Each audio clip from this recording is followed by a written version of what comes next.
मुदमंगल में संत समाज कबीर पारक संस्थान के सम्मानित सदस्यगण, धर्म प्रेमी सज्जनों, श्रद्धा मूर्ति देवियों, संस्थान का 40वां वार्षिक अधिवेशन आज आखिरी दिन। संक्षिप्त गतिविधि आप सुन रहे थे। जा रहा है अभी श्री गुरुभूषण साहब ने बताया था और मीटिंग के अंत में हमारे संस्थान के वर्तमान अध्यक्ष श्री कृपाशरण साहब जी ने 1 मिनट में अपनी बात कह दी। हैं संस्थान के अध्यक्ष, और जैसे किसी परिवार का कोई मुखिया होता है, चिंता उसको होती है कि घर के लोगों को खाने पीने की व्यवस्था कैसे हो, वैसे ही हमारे अध्यक्ष साहब को चिंता है हम लोगों के लिए और आप सब लोगों के लिए। हैं तो अध्यक्ष, और सबसे पहले सुबह 4 बजे पहुंचते हैं भोजनालय में, और रोज़ आज तो मीटिंग है इसलिए आ गए। सुबह 4 बजे से लेकर के कम से कम 2 बजे तक भोजनालय में रहते हैं, 10 घंटा। ऐसा अध्यक्ष कहीं मिलेगा आपको?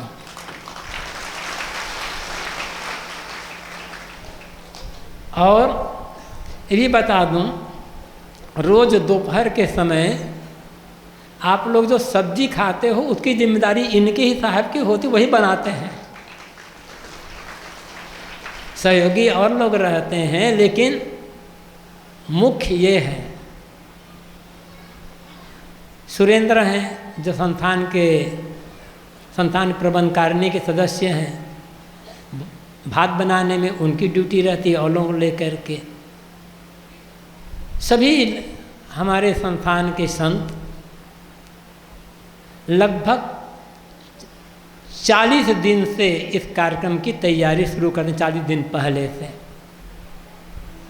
भादों कृष्णा एकादशी को हम लोग यहाँ का ध्यान शिविर खत्म कर, भादों कृष्णा द्वादशी, उस दिन हिंदी महीना के अनुसार गुरुदेव जी का जन्मदिन पड़ता है। अंग्रेजी के अनुसार तो 17 अगस्त गुरुदेव जी का जन्मदिन है। गुरुदेव जी के शरीरांत के पश्चात हम लोगों ने निर्णय लिया कि संस्थान में प्रतिवर्ष जो ध्यान शिविर का आयोजन होता है उसको गुरुदेव जी के जन्मदिन पर ही समाप्त किया जाए। तो भादों कृष्णा द्वादशी को ध्यान शिविर का समापन गुरुदेव जी की जयंती के साथ होता है, और उसके दूसरे दिन से ही हमारे संस्थान के संत इस कार्यक्रम की तैयारी करते हैं। लगभग 40 दिन पहले से धीरे धीरे करते हैं। फिर तो जब ये टेंट लगाने का, रावटी लगाने का काम होता है तो सुबह से शाम तक लगे रहते हैं। इसमें नाम हम किसका लें? सभी लोग छोटे बड़े अपनी अपनी जिम्मेदारी निभाते हैं। गत वर्ष आप आए थे तो सामने वाला जो परिसर है संस्थान का, वहाँ पर सत्संग होता रहा। 99 से लेकर के 2016 तक पहली बार यहाँ पर इस सेट के नीचे हो रहा है, और ये सेट का निर्माण आप सबके सहयोग से हुआ है। जो आप लोग देते हैं संचित हो जाता, उससे होता है। जैसा कि गुरुभूषण साहब जी ने बताया निश्चित है यदि हमारे साथी रामेश्वर जी अपना समय न दिए होते तो ये शेड इतना अच्छा न बन पाता।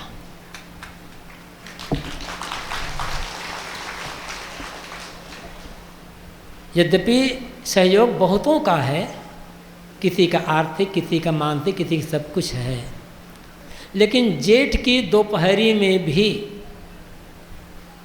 रामेश्वर जी 2 बजे इधर 12 बजे तक लगे रहते थे, उधर 1 घंटा भोजन करने के बाद 2 बजे 2:30 बजे फिर लग जाते थे मजदूरों मिस्त्रियों के साथ।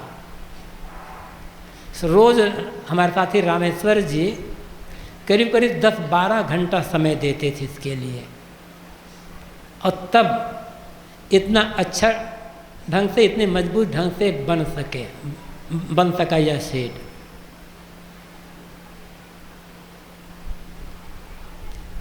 हम कैसे कहें हम उनके आभारी हैं? तो हमारे हैं, हमारे परिवार के सदस्य हैं। अन्य जो सहयोगी हैं और लोग, जो लोग इसके लिए सामान लेने के लिए दौड़ धूप किए, मिस्त्रियों के पीछे दौड़ धूप किए, कम से कम लागत में कहाँ से कहाँ मिले। जब ये खंभे खड़े करने पाइप खरीदना हुआ, ऊपर के जो पाइप लगा हुआ है ये सब खरीदना हुआ, तो हमारे साथी ब्रह्मचारी अनिल जी, करमचंद या अन्य लोग कितने दुकानों में छान मारे पहले, कहाँ से कम रेट में, और दुकानों से पता लगाने पश्चात डायरेक्ट फैक्ट्री से बात किए कि वहाँ हमें कम रेट पर मिल जाए। तो इस प्रकार अन्य जो हैं ऑफिस में काम करते हैं, हमारे कोषाध्यक्ष गुरचेन साहब, मंत्री गुरवेंद्र जी और सत्येंद्र साहब तो आप जानते ही हैं, अन्य और साथी, इन नाम मैं 1-2 लोग का ले रहा हूँ, लेकिन संस्थान में रहना छोटा सदस्य, यदि उनका सहयोग न मिला होता हमें, तो हमें कोई काम नहीं कर पाते। सबके प्रति अत्यंत आभारी हैं। सब प्रति संस्थान की ओर से बारंबार धन्यवाद है।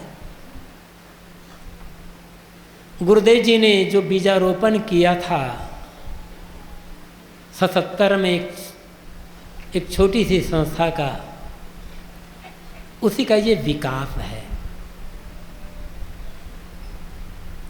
गुरुदेव जी की छत्र छाया रही, संतों की मेहनत और आप सबका प्रेम। जैसे गंगा, जमुना, सरस्वती, इन तीनों का जहाँ मेल होता है, वहाँ पावन त्रिवेणी संगम माना जाता है। और ये माना जाता है कि उसमें स्नान करने से मन के मैल धुलते हैं, पाप करते हैं, मोक्ष होता है, भावना है। ऐसे ही गुरुदेव जी की छत्र छाया, संतों की मेहनत और आप सब का प्रेम, ये तीनों त्रिवेणी इकट्ठा हो गई ना,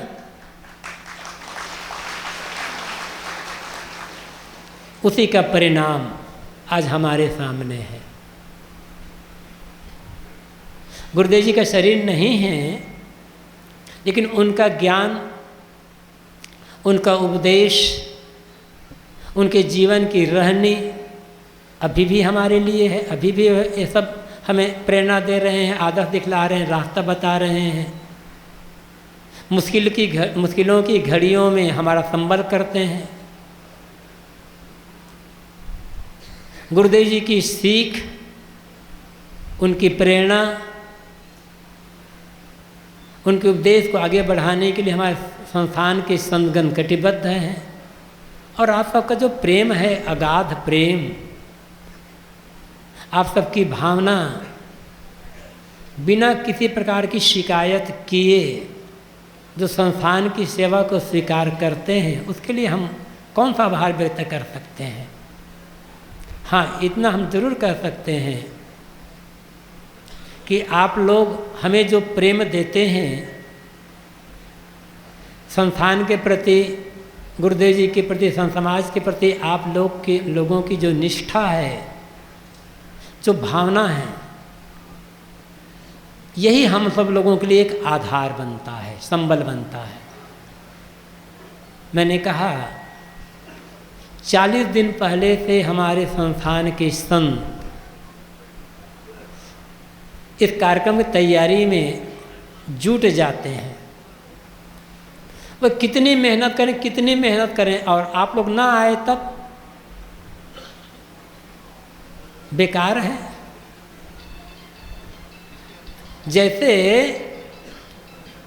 कोई बारात जाती है कहीं पर, बाराती तो खूब सजे धजे हों, खूब बैंड बाजा बज रहे हों, और बारात में दूल्हा ही नहीं ना हो तो बारात बेकार। हम लोग जब करते हैं ना, संस्थान के संत जो मेहनत करते हैं, मानो वो सब बाराती है और आप लोग दूल्हे के जैसे हैं। आप लोग आते हैं तब इसकी शोभा बढ़ती है। आप लोग ना आए तो इस कार्यक्रम की क्या शोभा होगी। संत गुरुजन पधारते हैं, आप लोग कहाँ कहाँ से आते हैं, कितनी तकलीफ़ें सह करके, कितनी कृपा है आप लोगों की हम लोगों पर। अब इस कृपा का प्रतिदान हम किस रूप में आपको दे पाते हैं या नहीं दे पाते हैं, ये भी आप लोगों को ही सोचना होगा। इसकी परीक्षा करने वाले आप लोग ही हैं। आप लोगों का प्रेम ऐसे बना रहेगा तो जिस भावना को लेकर, जिस उद्देश्य को लेकर गुरुदेव जी ने इस संस्था का बीजारोपण किया, संस्था आप लोगों की वो सेवा करती रहेगी। गुरुदेव जी का आश्रम बनाने का मुख्य 2 उद्देश्य, जिस समय यहाँ शुरुआत हुई संस्था की आश्रम निर्माण की, उस समय अनेकों ने कहा था कि आश्रम निर्माण करने की और क्या आवश्यकता है, अनेक आश्रम बने हुए हैं।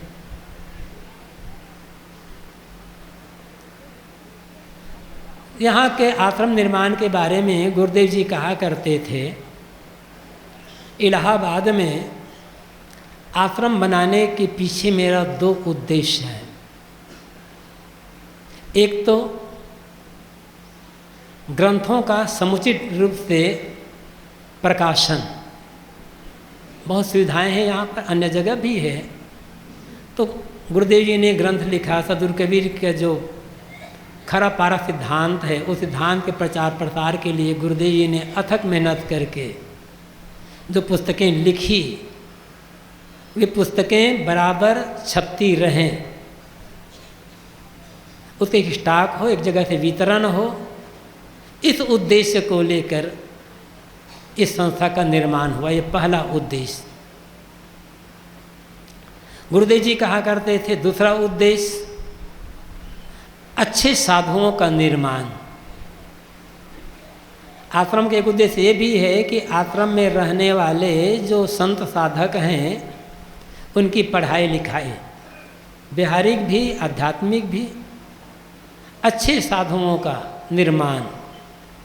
अब हम लोग गुरुदेव जी की आशा को कितना पूरा अच्छे होते हैं या बुरे होते हैं, ये तो आप लोग कसौटी करेंगे। गुरुदेव जी की इस कसौटी में हम लोग कितना चल पाते हैं, ये तो समय बताएगा और आप लोग बताएंगे। इतना जरूर है, गुरुदेव जी की छत्र छाया में रहने वाले संत और संतों के साथ साथ साधिकाएं जो बगल में बैठी हैं, हमारी बहनें, पूरा ये मैं जब संत समाज कहता हूँ तो केवल जो पुरुष साधु हैं उनको लक्ष्य लेकर मैं नहीं कहता, उनको भी मैं उस दिन समेट करके कहता हूँ।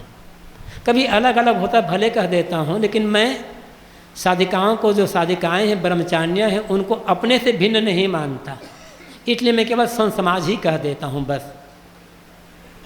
हमारे संस्थान के वे अभिन्न अंग हैं और जहाँ जहाँ वे उनका आश्रम है, वे लोग भी अपने अपने ढंग से जहाँ जैसी सुविधा है गुरुदेव जी के उपदेशों को, उनके आदर्शों को फैलाने में, जीने में अपना जीवन अर्पित कर दिए हैं। तो गुरुदेव जी की छत्र छाया में रहने वाले जो लोग रहे, साधक साधिकाएं, सबका जो प्रेम है, समर्पण भावना है, निष्ठा है, ये सब बने रहेंगे। और इसके मूल में ये प्रेम, श्रद्धा भावना, समर्पण भावना, इसके मूल में है त्याग और वैराग्य। गुरुदेव जी कहा करते थे, साधु के पास कुछ और हो या ना हो, साधु प्रवचन कर पाए या न कर पाए, लेख लिख पाए या न लिख पाए, साधु के पास एक चीज़ होना चाहिए, वैराग्य, त्याग भावना। यदि त्याग भाव है, वैराग भावना है, अनासक्ति है, तो बाकी चीज़ें धीरे धीरे धीरे धीरे आ जाएंगी। और जिस दिन ये त्याग भाव घटेगा, वैराग भाव घटेगा, अनासक्ति भाव घटेगा, स्वार्थ भावना आएगी, लोभ बढ़ेगा, फिर उस दिन यहाँ कुछ नहीं बचेगा, फिर यहाँ आप लोग आना छोड़ दोगे।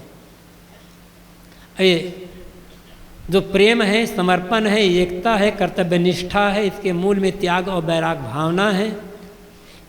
ये जो गुरुदेव जी की सीख है, इसको ही हमको पकड़ कर रखना है मजबूत रूप से। कहीं भी रहें, आश्रम में रहें, बाहर रहें, भ्रमण में रहें, इस आश्रम में दूसरे आश्रम में रहें, गुरुदेव जी के जो को वैराग, त्याग भाव, उनके जीवन की रहनी, इसको हम संबल बना करके रखेंगे तो जिस उद्देश्य से गुरुदेव जी ने इस आश्रम का संस्था का निर्माण किया, निश्चित है उस उद्देश्य से वो ये संस्था बढ़ती रहेगी और आप लोगों की सेवा करती रहेगी। समय बहुत ज़्यादा हो गया, कहना कुछ नहीं है, बस पूरे संत समाज के प्रति, साध्वी समाज के प्रति, भक्त समाज के प्रति, देवियों के प्रति बहुत बहुत आभार, हृदय से आभार। हाँ, कुछ त्रुटियां जो हुई है हम लोगों से सेवा करने में, उनके लिए क्षमा यातना क्या करूं। आप लोग क्षमा कुछ किसी शिकायत करते ही नहीं हैं तो क्षमा यातना क्या करूं। आप हमारे हैं, अपनों से क्षमा यातना करना भी एक दूरत्व का भाव जैसा हो जाता है। अपने को धन्यवाद देना, अपने साथियों को, कहीं एक दूरी का अनुभव होता है। जो निकट है उनसे क्षमा यातना करना भी एक दूरी का अनुभव होता है। आप सब हमारे हैं, हम सब आप लोगों के हैं। संतों का प्रेम, आप लोगों की भावना, ये दोनों मिल करके गुरुदेव जी के उद्देश्य को पूरा करते रहेंगे। इन्हीं कामना के साथ अपनी वाणी को यहीं पर विराम।